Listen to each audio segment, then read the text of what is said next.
Muito obrigado por escolher o Ministério de Vídeo e Áudio do Templo Batista Maranata. Depois de ouvir esta mensagem, visite o nosso site www.tbm.org.br.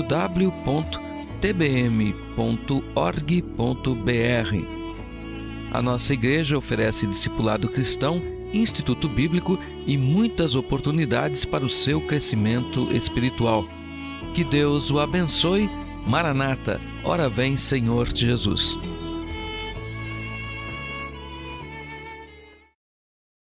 No segundo livro, segunda carta de Timóteo, capítulo 3. Segunda Timóteo, capítulo 3, versículo 15. E assim que você localizar esta passagem, já pode se colocar em pé, por favor. 2 Timóteo 3, verso 15.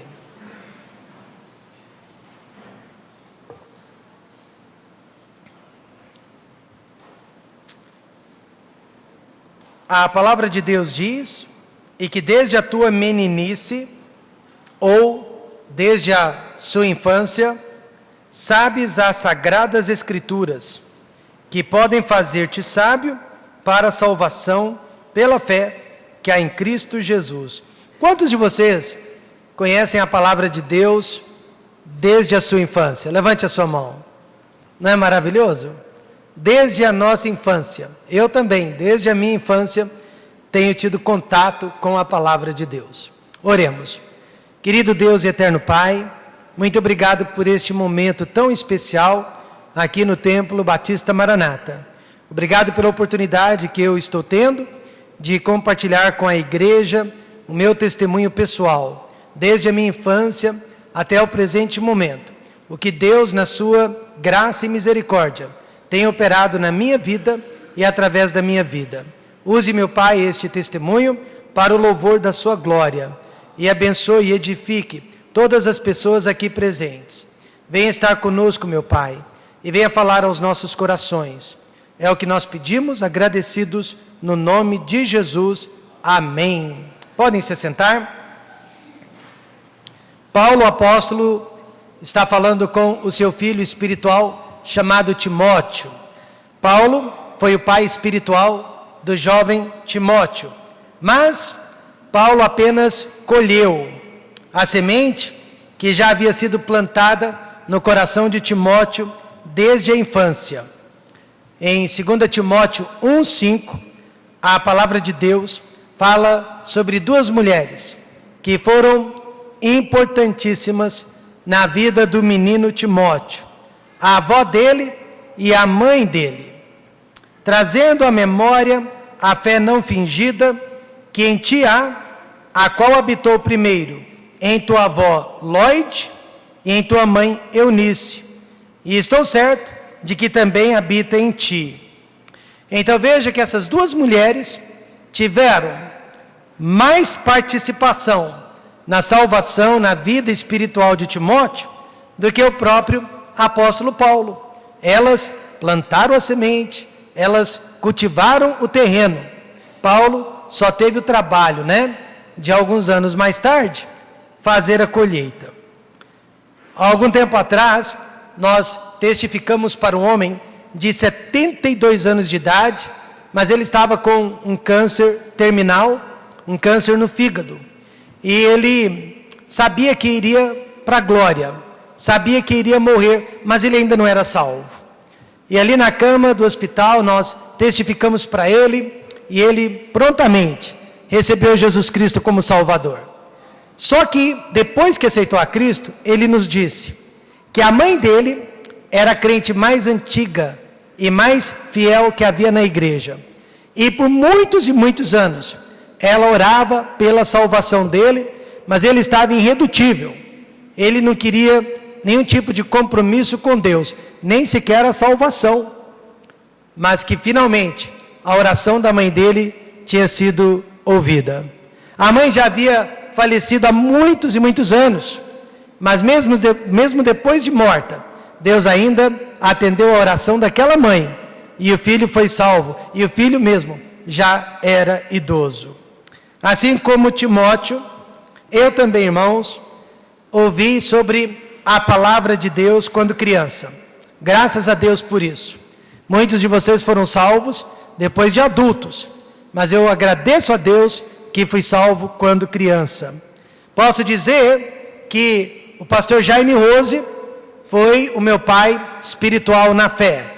Sem dúvida nenhuma, ele colheu. Mas sabe quem plantou? Quem plantou a sementinha da palavra de Deus dentro do meu coração? Sabe quem cultivou aquela semente, chamada o Evangelho? Foram os meus preciosos pais. Ainda que eles mesmos não estavam vivendo como deveriam para o Senhor Jesus Cristo. Ainda que eles mesmos não eram, digamos assim, o melhor tipo de exemplo de um cristão. Mas eles tinham o temor de Deus. E por causa daquele temor, eles conseguiram plantar, embutir em mim a pregação da palavra de Deus. Com o meu testemunho nesta manhã, eu gostaria de cumprir 3 propósitos. Por que dar o nosso testemunho? Primeiramente, para glorificar a Deus. Todo testemunho deveria glorificar a Deus. Todos nós viemos do mesmo lugar. Nós viemos das trevas. E todos nós estamos sendo levados para o mesmo lugar, para o reino de luz. Portanto, todo testemunho aqui deveria glorificar a Deus. Segundo, eu quero incentivar os pais que têm filhos pequenos, os pais que têm filhos adolescentes, os pais que têm filhos jovens, solteiros, que ainda estão morando dentro de casa. Eu quero incentivar os pais a não abrir mão de seus filhos e insistir que seus filhos sirvam e vivam por Deus. Veja, irmãos, o que a palavra de Deus diz em Provérbios 22:6. Educa significa treine a criança no caminho em que deve andar, e até quando envelhecer, não se desviará dele. Mas pastor, eu eduquei, eu criei os meus filhos dentro da igreja e hoje eles estão desviados ou eles estão se desviando. Das duas uma, ou você não educou realmente os seus filhos no caminho que deveriam andar, ou a palavra de Deus está mentindo. Das duas uma, ou você não educou realmente os seus filhos no caminho em que deveriam andar, ou a palavra de Deus está mentindo, porque ela diz, educa, e jamais se desviará deles. Irmãos, eu fico então com a primeira opção, porque a palavra de Deus jamais falha. Mas nós conseguimos falhar. Mesmo criando nossos filhos na igreja, nós conseguimos falhar com a nossa inconsistência e com a nossa hipocrisia dentro de casa. Porque eles estão aprendendo uma coisa dentro da igreja, porém nós estamos praticando outra dentro de casa. Mas se educarmos os nossos filhos no caminho em que devem andar, jamais se desviarão dele. E por último, eu gostaria de persuadir alguém que esteja no nosso meio, que ainda não tem a Cristo, a recebê-lo como Senhor e Salvador. Primeiro eu quero mostrar para os irmãos que eu quase nasci dentro de um lar cristão. Quase, infelizmente, não nasci dentro de um lar cristão, mas cheguei perto, porque alguns meses antes, minha mãe ainda estava grávida, alguns meses antes do meu nascimento, ela e meu pai fizeram uma decisão ao lado de Cristo, através do ministério de uma igreja evangélica, aqui na cidade de Anápolis. Eles até tentaram servir a Deus. Na época, meu pai já era comerciante, tinha um bar, ali no bairro Jaiara, em Anápolis, e ele chegou a vender o bar, e ele e a minha mãe foram para a igreja. Josué 24, verso 15 diz, escolhei hoje a quem servais, porém eu e a minha casa serviremos ao Senhor. Josué, ele tomou uma decisão por ele, pela esposa e pelos filhos. Mas apesar de ser líder de Israel, ele não podia tomar esta decisão não podia tomar essa decisão pelo povo, mas podia fazê-la pela família, e ele fez. E os meus pais também poderiam ter decidido por mim, poderiam ter decidido pelos meus irmãos, que iriam viver por Cristo, que iriam andar com Cristo, mas eles não foram sinceros. Os meus pais haviam aceitado a Cristo, mas eles não foram sinceros. O que aconteceu é que, logo que eles foram provados, logo que eles tiveram que dar testemunho cristão, logo que eles começaram a ser cobrados pela vida cristã, eles desistiram dela. A palavra de Deus realmente ensina, Mateus 13, 20, o que foi semeado em pedregais é o que ouve a palavra e logo a recebe com alegria. Meus pais receberam a palavra com alegria, mas não tem raiz em si mesmo, antes é de pouca duração. E chegada a angústia e a perseguição por causa da palavra, logo se ofende. E foi exatamente o que aconteceu com eles. Eles duraram pouco tempo dentro da igreja. Descobriram que a igreja não é perfeita. Descobriram que há problemas dentro de uma igreja, há falhas por parte dos pastores e por parte dos irmãos. Se ofenderam com muita facilidade. A mesma facilidade que tiveram para vir para a igreja, tiveram para sair da igreja. Agora, por que então eles fizeram uma decisão? Eu creio, irmãos, que foi uma época de curiosidade religiosa. Sabe quando as pessoas estão tentando um pouquinho de tudo? Sabe quando as pessoas estão curiosas e procurando conhecer um pouco de tudo? Naquela época, enquanto ainda frequentava a igreja evangélica, não sei se meu pai, mas a minha mãe com certeza, foi visitar um centro espírita. E durante uma das sessões espíritas, ela viu, digamos, uma entidade espiritual tomando o corpo de um médium espírita. E ela viu aquele médium espírita, se contorcendo, e ela achou aquela cena muito engraçada.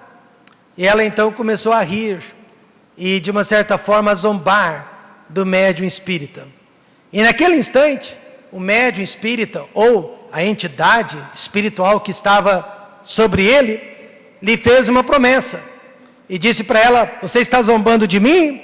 Nesta noite, eu vou zombar de você. E então, terminaram a sessão espírita, e meus pais foram para casa.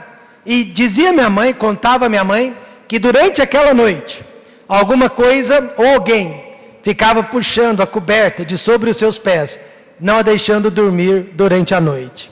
Se é verdade ou não, eu não sei, mas isso mostra que para ela foi apenas uma época de curiosidade religiosa. Vamos entrar aqui e ver o que acontece, vamos entrar ali e ver o que acontece. Então não havia raiz profunda, não havia compromisso. Ela estava apenas tentando experimentar um pouquinho de tudo. E enquanto isso, continuavam a frequentar a igreja evangélica. Infelizmente, irmãos, o fato de que meus pais não foram sinceros, não ficaram firmes na igreja. A nossa família foi quebrada, triturada e pisoteada pelo diabo. Nossa família foi vítima de prostituição, de adultério, de drogas, de vícios. E tudo isso porque eu quase nasci dentro de um lar cristão. Eu quase nasci dentro de uma família evangélica. E sabe, os meus pais foram as pessoas que mais sofreram por isso. Em segundo lugar, eu queria dizer que muitas pessoas, como os meus pais, aceitam a Cristo, mas não são sinceras. Jesus fala sobre essas pessoas também em Mateus 13, 19. Ouvindo alguém a palavra do reino e não a entendendo, vem o maligno, o diabo mesmo, e arrebata o que foi semeado no seu coração. Este é o que foi semeado ao pé do caminho. Muitas vezes nós queremos colocar a culpa no semeador. A culpa é do pastor que não prega direito, a culpa é do pastor que não prega da forma certa, Por isso, eu não suporto aquelas pregações.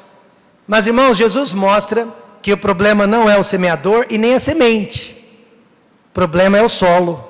É o solo que é estragado. É o solo que não consegue germinar a semente, que está sendo anunciada, que está sendo pregada, que está sendo ensinada. Irmãos, com quase 22 anos de vida, a nossa igreja já viu muitas e muitas pessoas passando por ela. Pessoas que fizeram uma decisão por Cristo, mas não estão mais aqui. Algumas chegaram a ser batizadas, mas não estão mais aqui. Uma senhora chegou a me dizer: pastor, eu não vou mais frequentar o TBM, não preciso mais do TBM, porque meus filhos já estão grandes, já são adultos, e eles próprios não querem mais saber da igreja. Assim como os meus pais, esta senhora um dia poderá se arrepender. Porque você não deve frequentar a igreja unicamente, exclusivamente por causa dos seus filhos, mas principalmente por causa de Jesus Cristo. Eu não frequento esta igreja por causa das minhas filhas, eu frequento por causa de Jesus Cristo. Mas como podemos ver, eu quase nasci no lar evangélico, verdadeiramente cristão. Isso teria, irmãos, me protegido e protegido a minha família de muitas dores pelas quais nós passamos, mas não era necessário passar. Em segundo lugar, a primeira impressão que eu tive de Deus. Quando foi que eu ouvi falar de Deus? Quando foi que eu descobri que Deus existia e que Ele era real?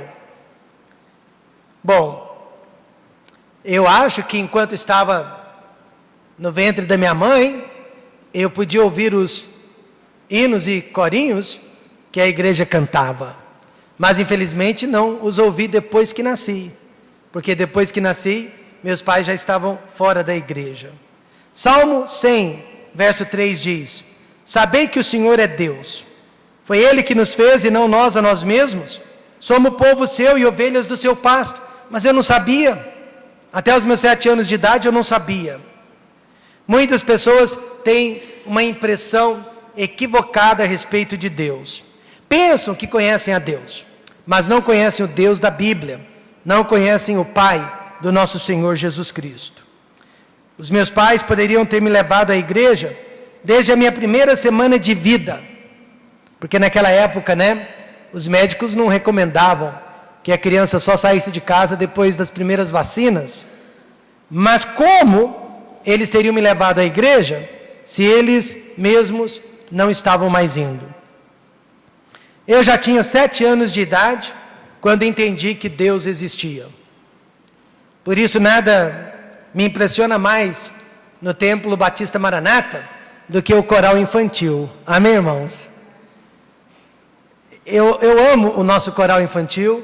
E quando eu vejo aquelas crianças puras e inocentes, a partir dos 4 aninhos de idade, cantando aqui de cima, e elas estão cantando sobre Deus, falando sobre Deus, louvando a Deus, porque dos lábios delas sai o perfeito louvor, eu fico impressionado com a nossa igreja. Uma das coisas mais tristes é saber que há crianças que não sabem da existência de Deus. Sem dúvida, é culpa dos pais, que não têm tempo para as coisas de Deus, tem tempo para o trabalho, tem tempo para o descanso, para o lazer, mas não tem tempo para as coisas de Deus. Eu me lembro quando eu dava aulas de inglês, um rapaz na minha sala de aula, 16 anos, eu pedi que a classe fizesse uma redação, uma composição sobre o Natal, sobre Jesus. E aquele moço falou para mim: quem é Jesus? Eu não sei nada sobre esse Jesus. E ele não sabia mesmo. Morando aqui na cidade de Goiânia, considerado uma cidade evangélica, ele disse que não sabia nada a respeito de Jesus, não podia escrever sequer uma linha sobre Jesus. Onde já se viu? A culpa é dos pais, que só têm tempo para as coisas do mundo. Na década de 70, quando eu tinha 7 anos de idade, eu era um menino de rua, porque meus pais trabalhavam no bar, no restaurante, durante o dia e durante a noite, nos deixando isolados, sozinhos e livres em casa durante o dia. Eu já estava estudando, fazendo a primeira série do primário, mas ia para a escola de manhã e tinha o dia livre, à tarde e à noite também. E num daqueles dias, eu saí com os meus coleguinhas de rua, e nós estávamos recolhendo chaveiros nas empresas que na época havia ali ao redor da Avenida T7, no setor Bueno. E eu me lembro que eu estava com uma calça vermelha. E sempre me ensinaram, irmão João, que vaca não gosta de vermelho. Elas odeiam a cor vermelha. E eu estava com aquela calça vermelha, mas muito vermelha mesmo. E havia um grupo de vacas ali atravessando a Avenida T7. Na verdade, elas estavam do outro lado da rua, onde ficava o rodoviário Caçula. E eu estava no meio da pista. Quando eu olhei para aquelas vacas, e aquelas vacas olharam para mim, eu sabia que era problema. E eu vi, literalmente, 2 vacas vindo em minha direção, correndo em minha direção. E eu não pensei 2 vezes. Eu virei as costas, corri das vacas, entrei na Avenida T7. E naquele instante, havia vários carros, mas este em particular, um Fusquinha. Eu me lembro bem do dono do Fusquinha dizendo que ele estava a 60 por hora. E estava mesmo, naquela época não havia semáforos, ali na T7, só havia aquela baixada, não é isso? E ele naquela baixada, 60 por hora, conseguiu me atingir. E me levantou vários metros de altura. Eu me lembro que caí no asfalto, e quando o dono do carro saiu do carro, veio correndo desesperado, gritando, ele pensou que eu estava morto, porque ele me viu completamente desfigurado. E apesar da minha aparência, eu não quebrei nenhum osso, mas fiquei quase um mês sem poder andar. Eu acho que foi de susto, Quase um mês sem poder andar. Foi um acidente que poderia ter tirado a minha vida. E se tivesse tirado a minha vida, eu teria ido para a eternidade sem nenhum conhecimento de Deus. Sem nenhum conhecimento de Deus. O hospital evangélico, que ficava ali na T1 com a T7, tinha acabado de ser inaugurado. E eles me colocaram dentro do carro e me levaram para o hospital evangélico. Lá, eu me lembro do médico me colocando sobre uma maca e examinando todos os membros do meu corpo, membro por membro, e perguntando: dói, dói, dói, dói. Mas graças a Deus ele disse: nenhum osso quebrado. Ele apenas costurou o que tinha que costurar e pôde me mandar para casa. Meus pais foram avisados do acidente, os 2 correram para o hospital, e eu nunca me esqueço, dentro do carro, minha mãe disse assim para o meu pai: graças a Deus, nesta manhã, eu acordei e a primeira coisa que fiz, eu orei a Deus, e pedi que Deus protegesse a vida de todos os meus filhos. Quando eu ouvi aquilo, irmãos, foi a primeira vez que eu entendi que Deus existia. Foi a primeira impressão verdadeira que eu tive da pessoa de Deus. Eu descobri que Deus existia e que Deus respondia orações.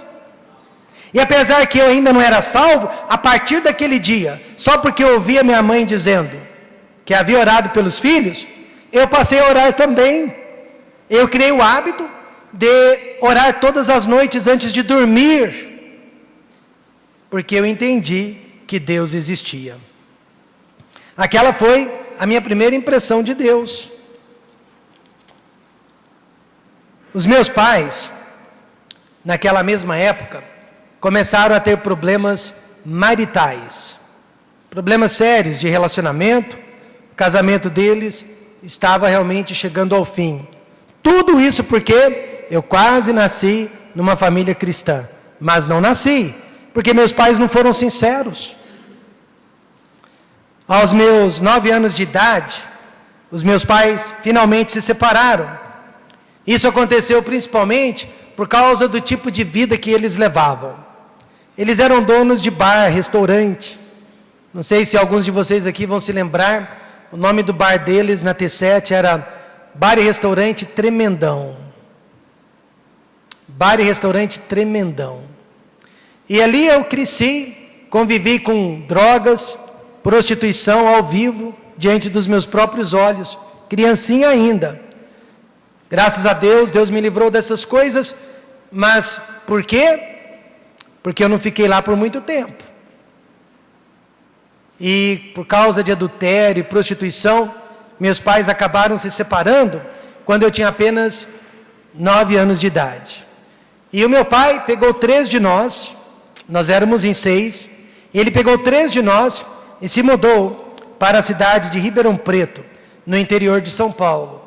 Eu acabei sendo criado, acabei crescendo na cidade de Ribeirão Preto. Só voltei para Goiânia depois de 21 anos. Depois de 21 anos, eu voltei para Goiânia.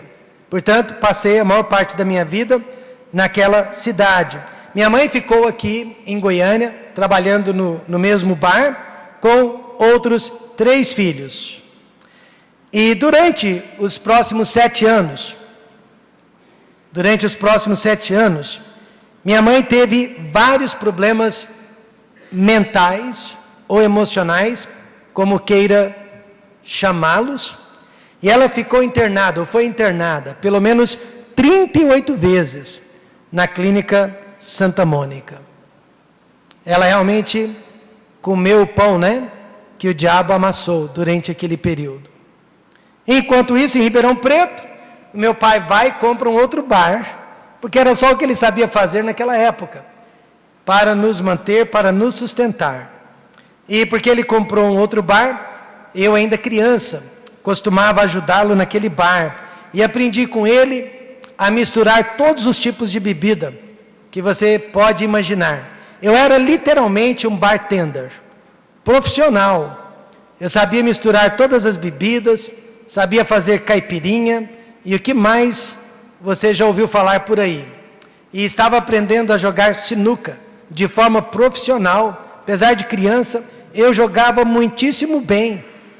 Estava aprendendo a apostar, sonhava com a possibilidade de ser como os fregueses do meu pai um dia, e quando meu pai não estava olhando, não estava por perto, eu estava misturando pinga na minha Coca-Cola. Isso com 11 anos de idade, 12 anos de idade, eu já estava fazendo essas coisas.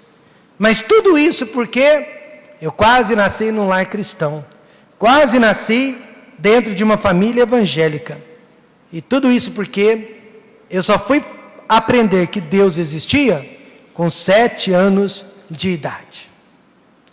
Agora veja a providência de Deus. A providência de Deus em minha vida. Eu tenho uma boa notícia para lhe dar. Não importa o seu background, não importa o seu pano de fundo, não importa o seu passado, Deus quer que todos os homens sejam salvos. Deus quer que todos os homens venham ao conhecimento da verdade. 1 Timóteo 2,4 diz que quer que todos os homens se salvem e venham ao conhecimento da verdade. Então, Deus sempre desejou a minha salvação. Deus, desde que eu nasci ou antes de ser formado no ventre da minha mãe, Ele já tinha um plano para a minha vida. Se eu tivesse morrido com 7 anos de idade, naquele acidente na Avenida T7, eu teria morrido sem nenhum conhecimento de Deus. Aliás, toda vez que eu passo naquela avenida, naquela baixada, na terceira árvore que fica ali no canteiro, eu me lembro, aquele foi o local do acidente, aquele foi o local do impacto, e eu agradeço a Deus por não ter tirado a minha vida naquele dia.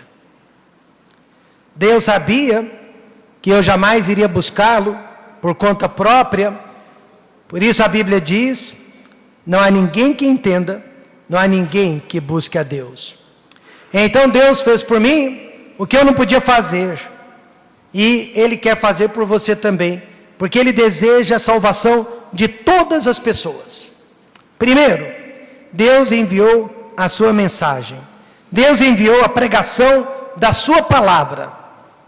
Romanos 10:14 diz: como, pois, invocarão aquele em quem não creram? E como crerão naquele de quem não ouviram? E como ouvirão se não há quem pregue? Em outras palavras, salvação impossível, sem ouvir a pregação do Evangelho. Pela graça de Deus, lá na cidade de Ribeirão Preto, acho que no ano de 76, o meu pai deixou o bar nas mãos de um amigo e foi resolver uns problemas burocráticos na cidade. Ele entrou dentro de um edifício chamado Edifício Padre Euclides, no centro da cidade. Ele entrou dentro de um elevador, e dentro daquele elevador, ele se deparou com um crente. E aquele crente tirou do bolso um folheto evangélico, um folheto bíblico, e deu nas mãos do meu pai e disse: o senhor está convidado a ler este folheto e visitar nossa igreja. O endereço está no verso e os horários de culto também. Meu pai agradeceu, mais tarde leu o folheto e teve curiosidade e foi visitar a igreja. Naquele domingo ele fechou o bar um pouco mais cedo e foi para a igreja. Lá na igreja ele preencheu um cartão de visitantes, deixando o seu endereço. Em menos de uma semana, o pastor daquela igreja estava no endereço que meu pai havia dado para visitá-lo. O endereço era do próprio bar. Rua Padre Euclides 666.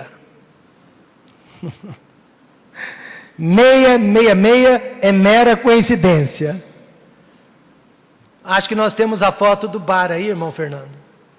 Esse é o pastor Jaime, foi ele quem nos visitou dentro do bar. Hoje, o local do bar é um local de motoboys, né? Mototáxi. E ali naquele bar, eu trabalhava com o meu pai. Lá dentro havia uma mesa de sinuca, um balcão, e eu ficava atrás daquele balcão. O pastor Jaime entrou naquele bar, e ali ele se deparou com uma criança, servindo pinga, cerveja, jogando sinuca com os fregueses. Ele perguntou se podia falar com o meu pai, então meu pai me pediu que atendesse os fregueses, e foi conversar com o pastor Jaime. E o pastor Jaime disse para ele: senhor Durval, se o senhor deseja servir a Deus e salvar o seu filho de um futuro muito trágico, venda este bar e venha para a igreja conosco. Mal sabia o pastor Jaime que o Espírito de Deus já estava incomodando meu pai há muito tempo. Porque meu pai podia ver que o seu negócio, que a sua prosperidade era a desgraça e a miséria dos outros. Em menos de um mês aquele bar havia sido vendido. O meu pai foi para a igreja. Para aceitar um desafio desse, o homem tem que ser humilde, amém, irmãos? E o meu pai é um dos homens mais humildes que eu conheço. Ele vendeu o bar e ele foi trabalhar como vendedor de panos na loja Regente, que também havia na cidade, para ganhar muito menos do que ele tirava do seu bar. Ele foi para a igreja e ele não esquentou o banco, não. Ele se envolveu. Ele foi para a igreja e se tornou um crente ativo e muito envolvido. E por causa do testemunho dele, por causa do que eu pude ver na vida dele, da sua transformação, eu fui para a igreja também. E alguns meses mais tarde, depois de ouvir o Evangelho várias e várias vezes, eu também aceitei o Senhor Jesus Cristo como Salvador. Então, irmãos, eu iria seguir o meu pai. De uma forma ou de outra, eu iria seguir o meu pai. Ou pelas veredas da bebida, ou pelas veredas da justiça. E graças a Deus, ele escolheu as veredas da justiça. Graças a Deus, foi a decisão dele que tanto afetou a minha vida.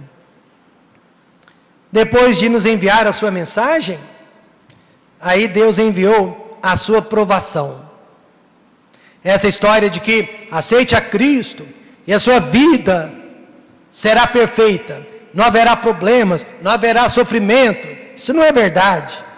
Irmãos, depois que eu aceitei a Cristo, eu aprendi o que é sofrimento. eu aprendi o que é privação. Salmo 30, verso 5 diz: porque a sua ira dura só um momento, no seu favor está a vida. O choro pode durar uma noite, mas a alegria vem pela manhã. Então o choro existe, e o choro dura. Graças a Deus não dura para sempre, mas há sofrimento sim na vida do salvo. Depois que meu pai vendeu o bar, sabe o que aconteceu? Nós começamos a passar por sérios problemas financeiros. Por isso que quando as pessoas me procuram com problemas financeiros, eu posso dizer para elas: eu entendo, porque eu entendo, irmãos. Primeiro, eu tinha muita vergonha de frequentar a igreja, porque eu não tinha roupas apropriadas para frequentar a igreja. Se brincar, eu não tinha nem roupas direito. Já contei para vocês que eu tinha uma calça muito velha, e de tão velha que era, parecia mais uma bermuda do que uma calça, porque naquela época a criança nessa idade cresce bastante, e eu cresci, não engordei, a calça ainda servia na cintura, mas ela já estava acima do calcanhar um pouquinho. Para piorar a minha situação, a calça era meio desbotada, era um vinho desbotado. Eu devia ter guardado aquela calça, mas na primeira oportunidade eu joguei fora. Eu acho que coloquei fogo nela. Hoje eu me arrependo. E o zíper estava estragado. E nada deixa um menino mais constrangido do que um zíper estragado. E aquele zíper não ficava parado, ele não ficava no lugar. Então eu tive a criatividade de usar um clipe de papel para prender o zíper. Mas as pessoas iam perceber que tinha um clipe de papel ali segurando o zíper. Mas eu tinha uma camisa tamanho gigante. A camisa não era minha, vai ver, é por isso que ela era tamanho gigante. Era desbotada também, mas a camisa era tão grande que cobria o zíper estragado. E eu tinha um par de sapatos com as solas furadas. E porque a sola estava furada, a meia estava furada no mesmo lugar também. E na hora que o pastor fazia o apelo e nos chamava para o altar, eu queria muito ir, mas eu tinha vergonha de me ajoelhar e as pessoas iriam ver o furo nos sapatos. Então quando eu ia para o altar eu não me ajoelhava, eu ficava em pé ou agachava, mas eu não me ajoelhava. E eu fiquei com aquela roupa por mais de 3 meses. Aquela era a roupa que eu estava para ir na igreja. Quarta à noite, domingo de manhã, domingo à noite, quarta à noite, domingo de manhã, domingo à noite. Sempre a mesma roupa durante os primeiros 3 meses. Agora, isso não foi o pior. O pior é quando nós começamos a passar fome. Não havia mantimentos dentro de casa. Certo dia, sem o café da manhã e sem almoço, eu fui para a escola. E depois que voltei da escola, andando na rua, a pé, eu vi uma moedinha, acho que de 50 centavos, né, naquela época. E eu peguei aquela moedinha, passei na padaria e comprei um filãozinho. Lá em São Paulo a gente fala filãozinho, são aqueles pãezinhos pequenos. E levei o filãozinho para casa, e eu já estava planejando, vou comer esse filãozinho, tem um pouco de manteiga na geladeira, e vou fazer um chá de erva cidreira. Que nós tínhamos erva cidreira na casa. Mas quando eu cheguei em casa, eu vi que a minha irmã mais velha estava em casa, e que ela também não havia se alimentado. Esse pãozinho era pequeno demais para nós dois. Então eu menti para minha irmã, que eu havia tido uma sopa na escola, e dei aquele pãozinho para ela. Nós passamos fome literalmente, não havia dinheiro, e a igreja, irmãos, nunca ficou sabendo de nossas privações, de nossas necessidades. Naquela época eu acho que não havia o costume de cesta básica. Graças a Deus nesta igreja nós temos esse costume, amém, irmãos? Nenhum irmão da nossa igreja precisa passar fome. Cesta básica é uma coisa que a gente começou lá no barracão, né, João Carlos? Eu sempre digo para a igreja, ninguém pode passar fome debaixo da nossa tutela. Ninguém. Mas o pior de tudo não foi nem a falta de roupas, não foi a fome. O pior de tudo foi o atraso do nosso aluguel. Nós morávamos numa casa na rua Marquês de Pombal, número 2030. Casa alugada. E depois de 3 meses atrasando o aluguel, o dono da casa, nunca me esqueço, ele foi até a casa onde nós estávamos e levou 3 capangas. E ameaçou o meu pai fisicamente. E ainda disse para ele que ele só tinha 3 dias para sair daquela casa. Caso contrário, ele voltaria com os 3 capangas. Daria uma lição de moral no meu pai e colocaria todos os nossos móveis no olho da rua. Irmãos, o meu pai era o meu super-homem. Mas naquela noite eu vi o meu super-homem chorar feito uma criança. E foi a primeira vez na minha vida que eu vi o meu pai chorando. Naquela situação. De novo, a igreja nunca soube das nossas dificuldades, das nossas reais necessidades. Então eu e meu pai, nós estávamos só nós dois, talvez a minha irmã mais velha, mas eu e meu pai, os únicos na igreja. Nós começamos a orar por um milagre. Eu era criança, eu dizia, não pai, fica tranquilo, Deus vai providenciar. Criança tem uma fé pura, né? E os dias foram se passando, 3 dias de prazo, e meu pai, coitado, não dormia direito, não comia direito, preocupado com aquela situação. Mas olha só o que aconteceu. No último dia de prazo, foi num sábado à tarde, na hora que meu pai foi picar o cartão para sair, uma colega de trabalho o procurou e disse, Durval, você ainda está precisando de uma casa? Ele disse, estou.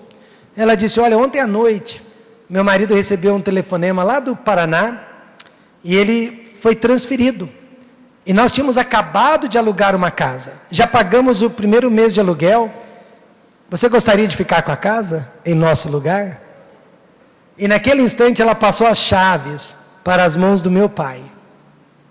Quando ele chegou em casa e me contou como tudo aconteceu, eu era novo convertido, eu era criança, mas irmãos, eu virei um pentecostal ali na hora. Eu gritei améns e aleluias e eu pulava de alegria em cima da cama. Amém, irmãos? Porque eu pude ver o dedo de Deus. Deus estava nos testando. Deus permitiu a fome, Deus permitiu a privação de roupas, Deus permitiu o atraso do aluguel, Deus permitiu todo aquele sofrimento, porque Deus estava preparando vitórias espirituais. Deus estava preparando bênçãos espirituais para serem derramadas sobre as nossas vidas. Até agora nós vimos que eu quase nasci dentro de um lar cristão. Infelizmente, não nasci num lar cristão. Paguei caro por isso, mas meus pais pagaram muito mais caro ainda. Só com 7 anos de idade, eu comecei a pensar em Deus. E a providência de Deus em me salvar. Mas veja, em quarto lugar, perseguição espiritual. Sabe o que acontece quando você aceita Jesus de verdade? Você vai ser perseguido. Dentro de casa, fora de casa, dentro da igreja, fora da igreja, haverá perseguição. É uma promessa. Paulo disse que nós seríamos perseguidos. Agora, devido à pobreza, eu sabia que eu tinha que trabalhar. Aliás, a Bíblia diz, se alguém não quiser trabalhar, não coma também. Paulo não era socialista, nem comunista, né? Ele acreditava no trabalho. Ficar em casa de barriga para o ar, não coma. Mas se quer limpar um quintal, varrer uma calçada, coma. Eu comecei então, irmãos, a crescer espiritualmente por 2 razões. A primeira de todas, por causa das perseguições. Paulo diz, e também todos os que piamente querem viver em Cristo, padecerão perseguições.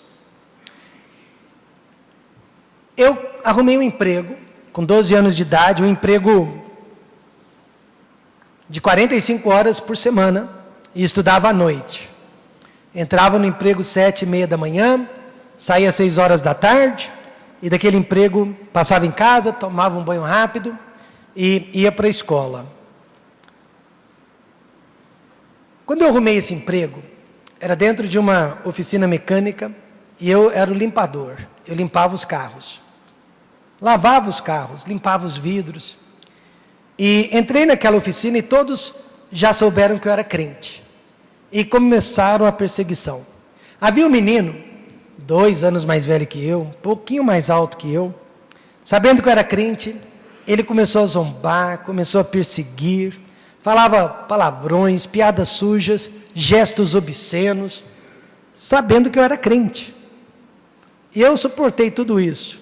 Até que, no sábado, o dono da oficina comprou pastéis, cerveja e refrigerante. E pediu que ficássemos um pouco mais além do horário para confraternização. Tudo bem, era o meu 3º dia de trabalho, né?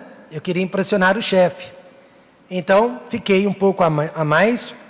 E naquela hora em que nós estávamos ali confraternizando, esse menino deixou as brincadeiras verbais e passou com brincadeiras manuais. Na hora que ele pôs a mão em mim, eu não pensei 2 vezes. Dei-lhe um soco no nariz, mas tão bem dado, que aquele menino caiu sentado no chão. Naquela hora, todo mundo ficou em silêncio. Podia-se ouvir uma agulha caindo no chão. Eu só falei para ele, não põe a mão em mim. E saí. Pensei, perdi o emprego, vou ser mandado embora. Não fui mandado embora, mas as perseguições aumentaram ainda mais. Mas sabe o que acontece? No meio da perseguição, o crente cresce ainda mais. Quanto mais eles zombavam, quanto mais eles perseguiam, mais eu amava a Deus. Amém, irmãos? Mais eu tinha certeza que a palavra de Deus é perfeita. Mais eu tinha certeza que eu estava no caminho certo. E que eles estavam no caminho errado. Segundo, eu cresci também por causa das oportunidades. Paulo disse, porque uma porta grande e eficaz se me abriu, e há muitos adversários. Eu tive a oportunidade de começar a ganhar o meu próprio dinheiro. Nunca me esqueço, meu primeiro mês de trabalho, na época eu ganhava um salário mínimo, né? E eu já tinha feito as contas, vou comprar uma calça, vou comprar uma camisa e vou comprar um par de congas. Quantos se lembram do congas? Eu ia comprar o congas azul, eu sempre gostei de azul. Tinha o conga vermelho, vocês se lembram do vermelho? E eu tinha feito planos. Mas aí o meu pai estragou os meus planos. Ele disse, você não vai dar o dízimo? O que é isso? Aí ele me explicou que se trata de 10%. A 10ª parte de tudo que nós ganhamos, nós devolvemos para o nosso Deus. Então eu tirei o meu dízimo. Eu acho que era 80 cruzeiros, tirei 8 cruzeiros. Sobraram 72 cruzeiros. Daqueles 72 cruzeiros, eu tinha que pagar a água e a luz da casa. Então, não ia sobrar o suficiente para comprar tudo o que eu precisava. Tudo bem. Comprei então o mais urgente, que era a calça. Amém, irmãos? O mais urgente era a calça. Comprei a calça, comprei um par de congas. A camisa, se eu não me engano, ficou para o mês seguinte. Mas sabe o que aconteceu? Em menos de um ano, meu salário aumentou 5 vezes. Amém, irmãos? E o meu guarda-roupa aumentou também. Nunca mais na minha vida, eu passei necessidades de roupas ou de comida. Nunca mais.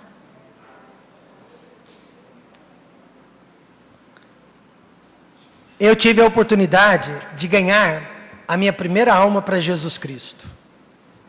Foi uma das melhores coisas que já aconteceu na minha vida. 12 anos de idade, tudo bem, havia perseguição, mas tinha gente lá dentro da oficina, observando o meu testemunho. E uma dessas pessoas se chamava Wilson. O apelido dele era Maritaca, porque ele falava. Então Wilson ouviu o evangelho várias vezes. E um dia nós entramos dentro do depósito, onde havia vários vidros, nos ajoelhamos e ele aceitou o Senhor Jesus Cristo. Ele tinha 16 anos de idade, eu tinha 12 anos de idade. Eu conduzi um rapaz de 16 anos a Cristo, com 12 anos de idade. Perdi contato com o Wilson, 23 anos mais tarde, eu estava numa oficina em Ribeirão Preto, e eu me deparei com o Wilson, trabalhando naquela oficina. Ele me reconheceu, na hora eu o reconheci, perguntei para ele o que ele estava fazendo da vida. E ele disse: Rômulo, sou diácono na minha igreja, tenho 4 filhas e todos nós estamos servindo a Deus na igreja. Minha primeira alma. Então a semente do Evangelho foi plantada por mim no coração daquele rapaz, porém colhida por outras pessoas. E é sempre assim no reino de Deus, porque a glória é de Deus e não do homem. Então, como podemos ver, perseguições e oportunidades vão de mão em mão. Por isso que nós não desprezamos as perseguições. E em quinto lugar, agora era a hora das bênçãos. Profusão de bênçãos espirituais. Deus faz uma promessa no Salmo 68:19, para quem não desfalecer. Porque tem crente aqui que nada, até chegar na margem, e morre, e não recebe as bênçãos. Mas Deus promete: bendito seja o Senhor, que de dia em dia nos carrega de benefícios, o Deus que é a nossa salvação. A partir da minha salvação, 3 bênçãos foram bem marcantes em minha vida, 3 milagres. Primeiro, a bênção do casamento reatado por Deus. Vocês se lembram que em 1974 os meus pais se separaram? Ficaram separados por 9 anos. Mas a palavra de Deus diz: portanto, o que Deus ajuntou, não o separe o homem. Casamento é sagrado, amém, irmãos? Eu acredito na santidade do casamento, não só porque a Bíblia ensina, mas porque eu vi acontecendo dentro da minha própria família. Casamento é sagrado. Ame a sua esposa, ame o seu esposo, e não há motivo no mundo para separá-los. Fique dentro da palavra de Deus. Os meus pais já estavam separados há 4 anos, quando eu me converti.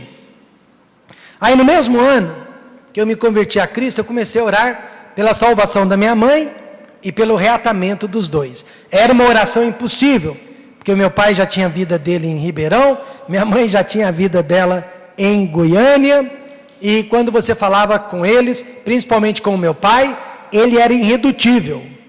Jamais. Não tem jeito.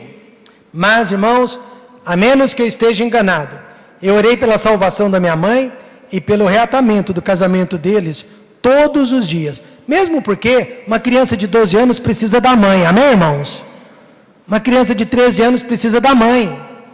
E eu orava por ela. 5 anos mais tarde, sem mais nem menos, alguém bateu a porta de nossa casa, lá em Ribeirão Preto, e era a minha mãe. Eu já tinha 17 anos de idade, já não precisava tanto de uma mãe, né? Como eu precisava antes, mas a minha mãe apareceu de surpresa, lá em Ribeirão Preto, nos contando que ela havia recebido Jesus Cristo como Senhor e Salvador. Deus havia providenciado 3 irmãs, 3 mulheres evangélicas, na cidade de Anápolis. E essas 3 irmãs evangelizaram a minha mãe, discipularam a minha mãe e depois incentivaram a minha mãe a voltar para a sua família. Mas e se eles não me receberem? Não tem problema, vá, tente. E ela foi e tentou. Ela aprendeu com essas irmãs que a melhor maneira de servir a Deus era voltando para a sua família. Meu pai a recebeu de volta e eles ainda viveram juntos, mais 18 anos, até Jesus chamar a minha mãe para a glória. E a segunda bênção, muito marcante, foi a Igreja Batista Independente de Ribeirão Preto, ou seja, a minha igreja local, onde eu cresci espiritualmente, onde eu cresci fisicamente, onde eu aprendi tudo o que eu sei hoje. E a igreja que me deu todas as oportunidades que eu aproveitei na minha vida. Eu sempre digo que todas as bênçãos que Deus tem me dado, elas vieram através da igreja local. Por isso eu tenho pena, dó das pessoas que deixam a igreja local, das pessoas que abandonam a igreja local, das pessoas que não dão importância à igreja local. Elas não sabem o que elas estão perdendo. A palavra de Deus diz: não deixando a nossa igreja local, como é costume de alguns. Eu estou vendo tantas pessoas deixando o encontro de jovens, eu estou vendo tantas pessoas deixando os cultos de quarta-feira, eu estou vendo tantas pessoas deixando a escola dominical, deixando os cultos de domingo à noite. Eu sei que é costume de alguns, mas não precisa ser o seu. Essas pessoas estão deixando as bênçãos, bênçãos de cura, bênçãos de prosperidade física e material. Bênçãos espirituais é o que elas estão deixando. A minha igreja, ela foi a fonte de todas as bênçãos, irmãos. Eu tenho pena, então, das pessoas que não reconhecem a fonte de bênção que é a igreja. Cresci em uma igreja que pregava contra o pecado e o mundanismo. Uma igreja que sempre foi fiel à palavra de Deus. O pregador que nós tínhamos, simplesmente o melhor de todos, incomparável na minha opinião.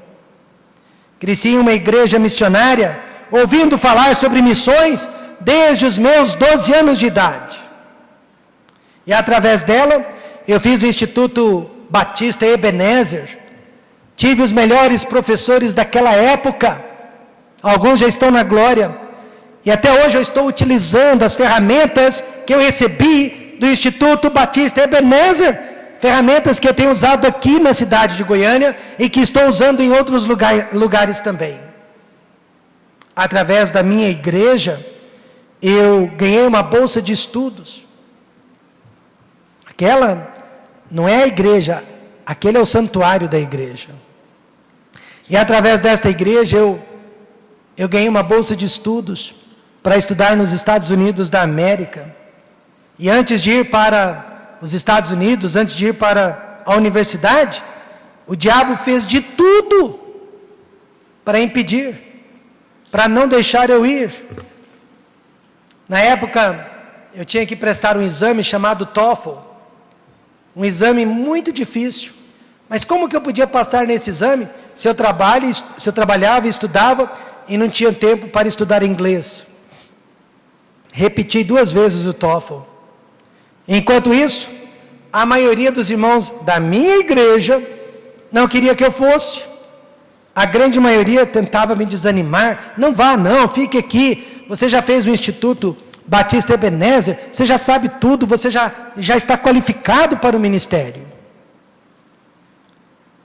Finalmente, quando eu peguei o visto para ir para os Estados Unidos, 2 semanas antes da minha viagem, eu tive um acidente de trânsito terrível, que quase me fez cancelar a viagem. E para piorar a situação, na semana da viagem, a minha mãe ficou muito doente e precisou ser internada. E aqui, irmãos, eu só não fiquei no Brasil, porque o meu pai não deixou. Quase que, literalmente, ele me empurrou para fora da casa e disse: vá, não é para ficar aqui. Caso contrário, eu teria ficado. Eu não teria ido. Não teria entrado por esta porta de oportunidade. Agora, só imagina se eu não tivesse ido. Só imagina.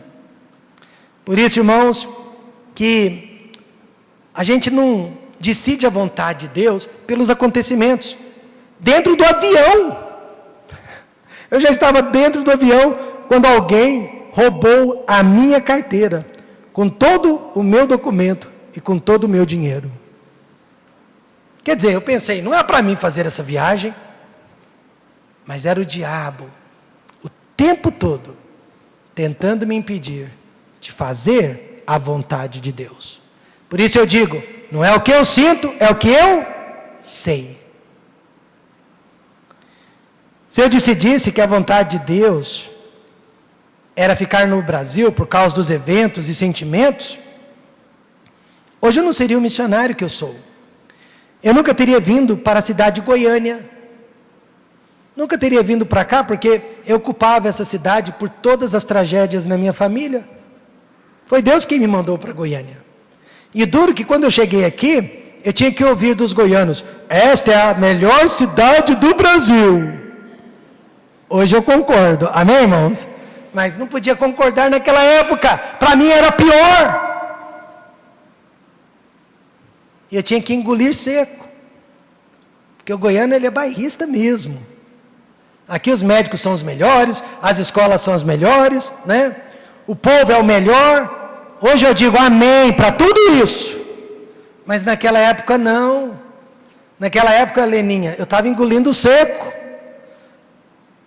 Eu não podia deixá-lo saber dos meus verdadeiros sentimentos. Eu fui para os Estados Unidos, sabe por quê? Porque eu coloquei Deus em primeiro lugar, acima da vontade própria. Então veja, a bênção do casamento reatado por Deus, a bênção da igreja local, e agora para mim, a maior bênção de todas, uma jovem chamada Raquel. Amém, irmãos? Olha só, Deus me tirou da favela, literalmente, e me deu uma esposa como a Raquel. A palavra de Deus diz, mulher virtuosa, e ela é virtuosa. Quem achará? Eu achei. O seu valor muito excede ao de rubis. E Salomão, né, falou de rubis porque na época era uma das pedras mais preciosas que havia. Eu não sei nos dias de hoje, mas naqueles dias, muito rara. O que mais me chamou a atenção sobre ela foi o seu testemunho cristão, sua fé, seu comprometimento com Cristo. Olha só, continua do mesmo jeito, amém, irmãos? Não mudou nada. Eu acho que aquela foto, ela estava no seu segundo ano de faculdade. Segundo ano de faculdade. Ela conhecia a palavra de Deus. Ela fazia parte da minha equipe, do meu time no acampamento. E ela respondia as perguntas, ganhava pontos para a equipe, era boa na memorização de versículos, conhecia as escrituras. Seu comportamento chamou a minha atenção. Ela respeitava os pais, sabia tratar bem as pessoas. Sua vestimenta, modesta, com pudor e honestidade, chamou a minha atenção.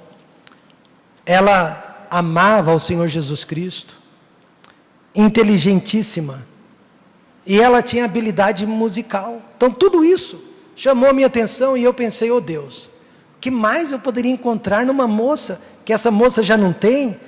É claro, eu não falei aqui da beleza física, mas eu nem preciso, amém, irmãos? Então tudo isso chamou o meu coração. E eu me lembro naquela época de pensar assim, oh Deus, se eu tive que passar tudo o que eu passei na vida, para me casar com a Raquel, valeu a pena. Hoje em dia, né, as moças estão aí preocupadas com aparência, roupas e maquiagem, mas olha, isso não vale quase nada. O que vale é a mulher que teme a Deus. Provérbios 31:30 diz, enganosa é a beleza, e vã a formosura, mas a mulher que teme a Deus, essa sim será louvada. E o pastor Jaime, quando eu era jovenzinho, sempre dizia para nós, rapazes, fujam da moça que se veste sensualmente, porque ela não está atraindo só os seus olhos, mas os olhos de outros homens também. Fujam da moça que não respeita e não honra os seus pais, porque ela não vai te respeitar e não vai te honrar. E fujam das moças que não amam a palavra de Deus. E irmãos, isso aconteceu há 30 anos atrás, mas é verdade hoje em dia também. E não é só da moça assim não, fuja do rapaz assim também, amém, irmãos? Fuja! Mas pastor, hoje está tão difícil arrumar um namorado, uma namorada. Eu falo para as minhas filhas, melhor sozinha do que mal acompanhada.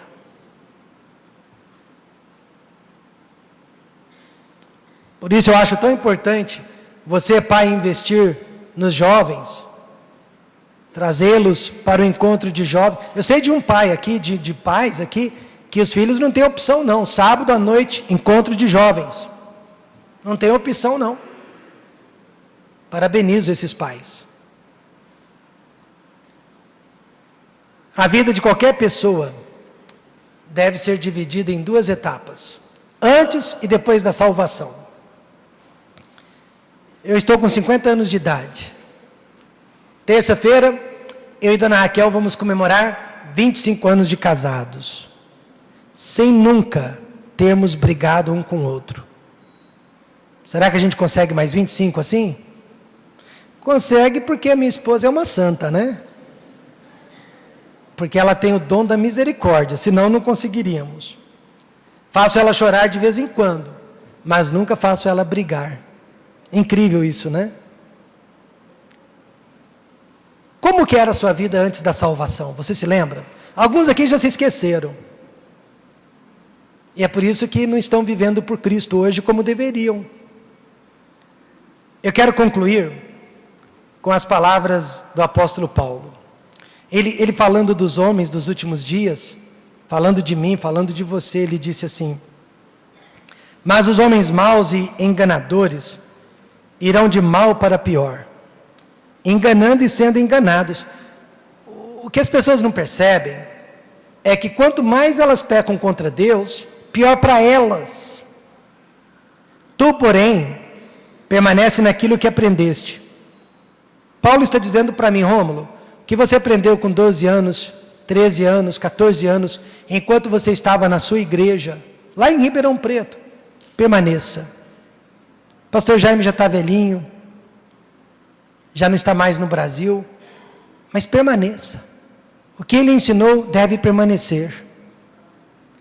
Permanece naquilo que aprendeste e de que foste inteirado. Em outras palavras, não deixe a faculdade tirar isso de você, não deixe os colegas de trabalho tirarem isso de você, sabendo de quem o tens aprendido, e que desde a tua meninice sabes as sagradas escrituras, que podem fazer-te sábio para a salvação, pela fé que há em Cristo Jesus.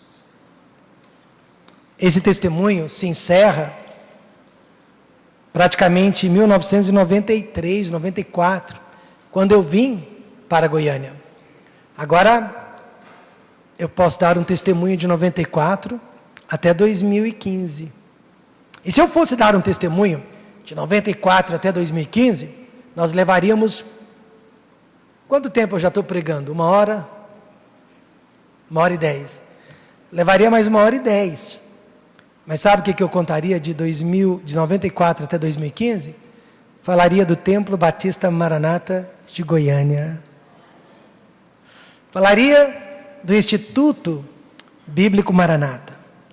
Falaria do Templo Batista Ebenezer.